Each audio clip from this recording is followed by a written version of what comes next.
Hello and welcome to Sports Tak. लगातार आपके साथ हम अब आईपीएल के अपडेटेड स्क्वाड यानी कि 2024 में जो आईपीएल सीजन होने वाला है उनके स्क्वाड्स लेकर आ रहे हैं, अलग अलग टीम्स के, उनका रिव्यू कर रहे हैं, एनालिसिस कर रहे हैं और साथ साथ ये चर्चा कर रहे हैं कि आईपीएल ऑक्शन में इन्होंने कैसा काम किया। अब जिस टीम की हम बात करेंगे उन्होंने धमाकेदार काम किया, आप पीछे देख सकते हैं, समझ चुके होंगे। और कोलकाता नाइट राइडर्स की ये जो टीम है क्लास ऑफ 2024, इसने रिकॉर्ड ब्रेकिंग साइनिंग करी है और वो है मिचेल स्टार्क। आखिरी बारी जब किसी फ्रेंचाइजी ने मिचेल स्टार्क को साइन किया था तो वो केकेआर ही थी, हालांकि वो खेलने नहीं आ पाए थे, लेकिन अब फिर से एक बार फिर कोलकाता नाइट राइडर्स के लिए मिचेल स्टार्क खेलेंगे और आईपीएल हिस्ट्री की सबसे बड़ी साइनिंग यानी कि 24 करोड़ 75 लाख। अच्छा खासा बजट भी था केकेआर पर क्या थोड़ा सा ओवर स्पेंड कर दिया है मिचेल स्टार्क पर, जिस वजह से बाकी की जो जरूरतें थी वो ये पूरा नहीं कर पाए। इस पर बात करेंगे क्योंकि द मोमेंट आपको पता है बड़ी बिडिंग वॉर चली गुजरात टाइटंस और कोलकाता नाइट राइडर्स के बीच, और जब फाइनल हुआ कि कोलकाता नाइट राइडर्स को मिल गए हैं मिचेल स्टार्क 24 करोड़ 75 लाख में, तो उस वक्त पर सबने थोड़ा सा गौतम गंभीर के जो रिएक्शंस हैं उनको देखते हुए किसी किसी को यह भी लगा कि कहीं ये तो नहीं था कि वो शायद गुजरात से थोड़ा सा और स्पेंड करवाना चाहते थे, बट मिचेल स्टार्क इनको मिल गए हैं। हालांकि जब साइन हो गए तो फ्रेंचाइजी ने खुशी जताई है और ये कहना गलत नहीं होगा कि मिचेल स्टार्क, जिनको अनएक्सपेक्टेड लाइंस था कि सबसे ज्यादा बड़ी रकम मिलेगी, पर यह शायद किसी ने नहीं सोचा होगा पहले तो यह कि पैट कमिंस जो हैदराबाद में गए वो 20 करोड़ का बैरियर क्रॉस करेंगे और फिर उसके बाद यह कि मिचेल स्टार्क 24 करोड़ 75 लाख में लिए जाएंगे। तो अब कोलकाता की स्ट्रेटेजी क्या रहेगी और कोलकाता का सीक्रेट प्लान क्या है, इस वीडियो में वो बात करेंगे। क्योंकि ईडन गार्डन्स में जो हमने वर्ल्ड कप में देखा, 50 ओवर के वर्ल्ड कप में गौतम गंभीर भी वापस आ चुके हैं, वही गौतम गंभीर जिन्होंने कोलकाता को जो 2 टाइटल जितवाए हैं तो उनकी कप्तानी में जितवाए थे, तो अब थिंक टैंक में वो हैं। तो शायद हो सकता है आपको ईडन गार्डन्स जो पिच है वहां पर वो फिर से स्पिनर्स को मदद करते हुए नजर आए, और अगर वैसा होता है तो इनके पास बहुत मजबूत टीम है। स्पिन डिपार्टमेंट में कोई मुकाबला नहीं है, इनकी टीम सबसे मजबूत नजर आएगी,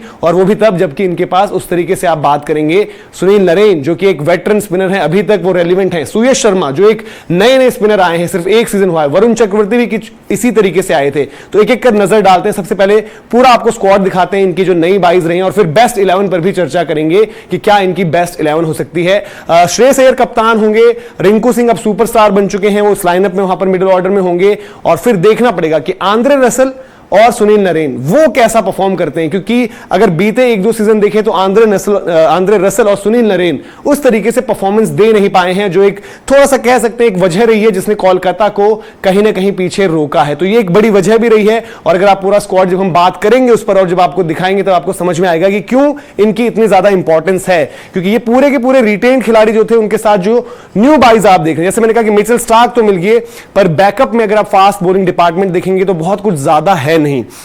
गस एटकिंसन सब कॉन्टिनेंट का उतना ज्यादा तजुर्बा नहीं है।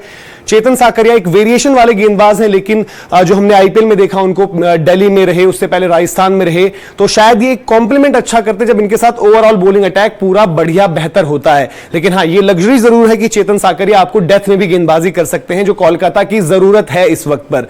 फिर अगर आप बाकी गेंदबाज देखेंगे तो साकिब हुसैन, बिहार से जो खेलते हैं साकिब हुसैन, उनको इन्होंने पिक किया है, यंग फास्ट बॉलर हैं। थोड़ा सा आप कहेंगे जरूर इनका एक्शन देख करके थोड़ा सा इंजरी प्रोन जरूर नजर आते हैं, लेकिन हिट द डेक उस तरीके के गेंदबाज नजर आते हैं, और अभी आप कहेंगे कि वर्क इन प्रोग्रेस इनको भी कहेंगे। तो उस लिहाज से बहुत ज्यादा फास्ट बॉलिंग ग्रुप में इनके पास आप देखेंगे तो बैंक में उतना ज्यादा कुछ है नहीं। रमनदीप सिंह एक ऑलराउंड ऑप्शन के तौर पर आप देखेंगे, शिरफेन रदरफोर्ड कहीं ना कोई रसल के एक बैकअप के तौर पर, बट रसल की तरह, रसल की भी हालांकि आजकल पिटाई चल रही है, बट शिरफेन रदरफोर्ड को आप शायद बॉल देने से पहले 2 टाइम सोचोगे जरूर कि इनको गेंदबाजी दें या ना दें। मुजीबर उर रहमान अगेन एक बैकअप होंगे स्पिन डिपार्टमेंट में सुनील नरेन के लिहाज से। अगर आप देखें मनीष पांडे पर गौतम गंभीर ने फिर भरोसा जताया है। मनीष पांडे ने कोलकाता को चैंपियन भी बनाया था, लेकिन मनीष पांडे की जगह अभी 11 में बनती नहीं है। केएस भरत एक कीपर बैटर, एक रिजर्व है, और इस वजह से भी है कि जेसन रॉय और गुरबाज में से एक ही खिला पाएंगे, और एज ऑफ नाउ गुरबाज वहां पर बाजी मारते हैं क्योंकि गुरबाज कीपिंग करेंगे। तो अगर इनको गुरबाज का फॉर्म उतना बेहतर नहीं है, जेसन रॉय खिलाने पड़े, तो मजबूरी में केएस भरत के पास इनको जाना पड़ेगा।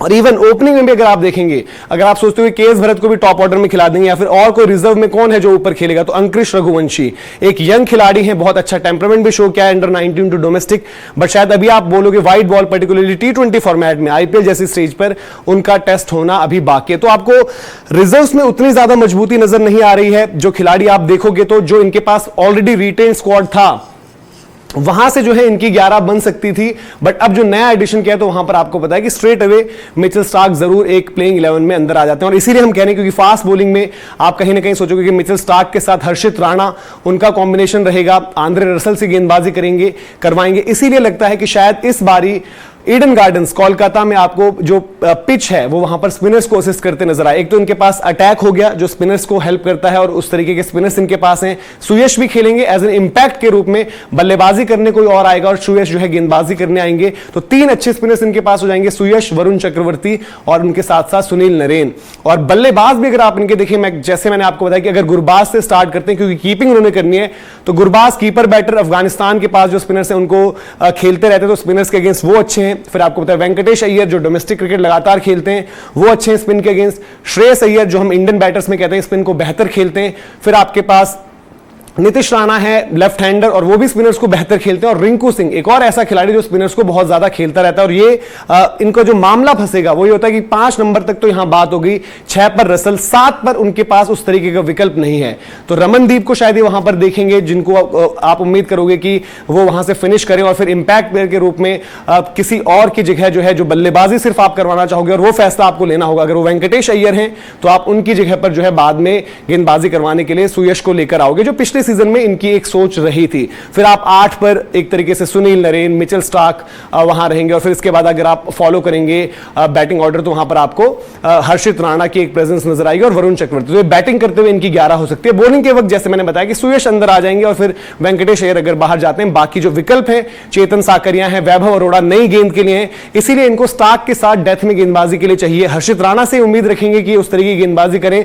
रसल भी वो काम करते थे बट ऑफ लेट अभी भी जो हमने देखा इंग्लैंड के अगेंस्ट जो सीरीज चल रही है तो डेथ में उतने ज्यादा इफेक्टिव नहीं नजर आ रहे, रसल बहुत मार खा रहे हैं। तो वो एक प्रॉब्लम एरिया जरूर इनके लिए है। तो और इनकी कोशिश ये रहेगी कि जो इनकी मैंने बताई भी आपको 11 किस तरीके से रहती है, तो ये जरूर चाहेंगे कि जो इनका टॉप 5 है वहां पर इंक्लूडिंग अगर आप रसल की भी बात करें, उनमें से कोई एक ना एक जरूर फिनिश करने के लिए बाकी रहे। क्योंकि रमनदीप द मोमेंट 7 पर आ रहे हैं, फिर नरेन, अब वो नरेन नहीं है। और नरेन के साथ अगर हम चीज देखें तो जब वो नीचे बल्लेबाजी करते हैं, पावर प्ले का बेहतर इस्तेमाल करते थे जब वो एज अ ओपनर आते थे, बट नीचे आप उनसे ये नहीं एक्सपेक्ट कर सकते कि कभी 20 पर 40 चाहिए और उस तरीके से वहां पर बल्लेबाजी करें जब पर्टिकुलरली अच्छे फास्ट बॉलर्स ऑपरेट करें जो उनको छोटे बॉल से तंग करें। तो ये कोलकाता का लाइनअप नजर आ रहा है। मिचेल स्टार्क एक बड़ी साइनिंग, बट आपके पास रिजर्व्स में बहुत ज्यादा नहीं है। तो आप ये जरूर चाहोगे कि हमारी फर्स्ट 11 क्लिक करे और हमारा जो प्लान ए है वो 80% काम करे इस आईपीएल सीजन, वरना थोड़ा परेशान हो सकता है कि कोलकाता का खेमा रहे।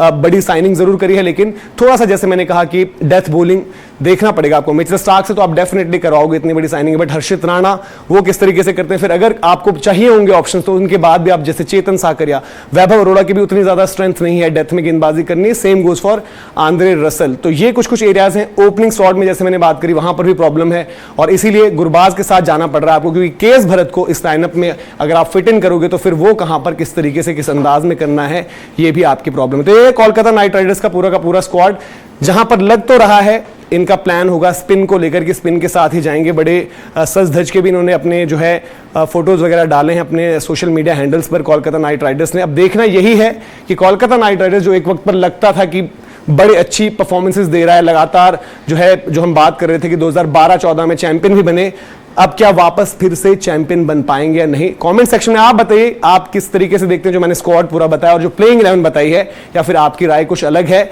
अगर आप देखेंगे तो फर्स्ट 11 पर बहुत कुछ निर्भर करता है कि इनकी परफॉर्मेंस कैसी रहेगी। कमेंट सेक्शन में जरूर दर्ज करें अपनी फर्स्ट 11 और आपको क्या लगता है क्या इस बारी ईडन गार्डन्स कोलकाता में स्पिन का जाल जो है वो बिछने वाला है। बहुत बहुत शुक्रिया।